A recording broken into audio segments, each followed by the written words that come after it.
Welcome back. I'm Stephanie Rule. Bill O'Reilly, his vacation may become permanent. Numerous reports in the last 24 hours cite sources saying Fox News may sever ties with its star primetime host, and that decision could come soon. O'Reilly has been dealing with a growing sexual harassment scandal since a New York Times report found the network and/or O'Reilly paid out $13 million in settlements to 5 women. The popular host says he paid settlements to spare his family. Joining me now is a New York Times reporter, Michael Schmidt, who co-wrote the bombshell report on all of the settlements paid, and my panel, Joe Walsh and Jason Johnson. Michael, you have been on this story from the beginning. Tomorrow, Bill O'Reilly's fate is going to be discussed, and it is a regularly scheduled board meeting. What are you learning about his future? Well, when our story came out 2.5 weeks ago, the Murdochs were standing by Mr. O'Reilly.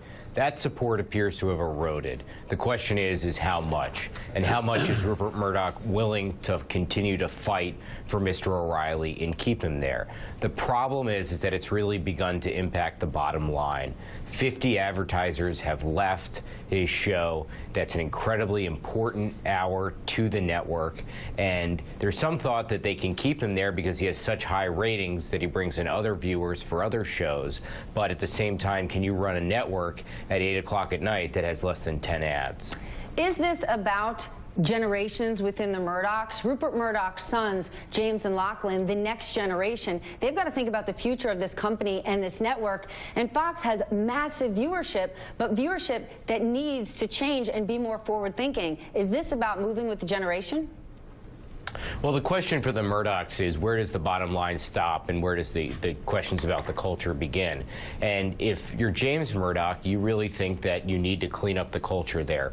After Roger Ailes was fired last summer, they said that they were cleaning house. This was a new environment that they were creating, and women would never really be disrespected in the workplace there. But since that's happened, they've cut 2 deals on behalf of Mr. O'Reilly and learned about a third that he had cut back in 2011. So the question inside Fox that a lot of people that we've spoke to have said is, well, has the culture really changed? What's different now than before Ailes left? And if Ailes left, why doesn't Mr. O'Reilly have to leave? And those are questions that the Murdochs would have to answer to their employees, and that the employees have expressed angst to us about. All right, just last night, another former co-worker of Bill O'Reilly's came forward. Her lawyer, Lisa Bloom, spoke to MSNBC. I want to share a bit of that.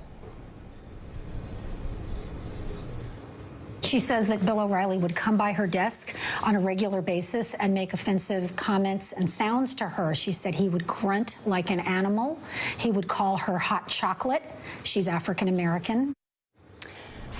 Now, Bill O'Reilly's lawyer put out a statement saying, quote, "It is outrageous that an allegation from an anonymous person about something that purportedly happened almost a decade ago is being treated as a fact." Now, what is your take on all of this? You know, to the point that, well, Bill O'Reilly only settled because he wanted to protect his family.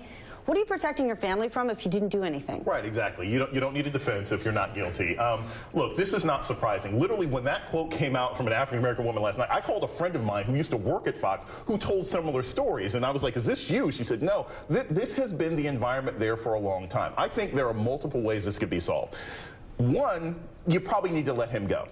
But second, we've talked about this larger issue of the aging sort of, viewership and everything else like Fox. I'm pretty sure the Blaze would do a trade right now. Take Tommy Lauren, move her over to Fox, move Bill O'Reilly over to the Blaze. They need to move forward, not just in changing the culture, but Fox needs to find a different way to communicate with conservatives. This sort of old guard, old dog way of looking at the world, this Cold War sort of attitude that people like Bill O'Reilly have. That's not the future of television. It shouldn't be the future of Fox. Joe, it seems that Bill O'Reilly doesn't think that this are coworkers going after him. He thinks this is a conspiracy attack from the left.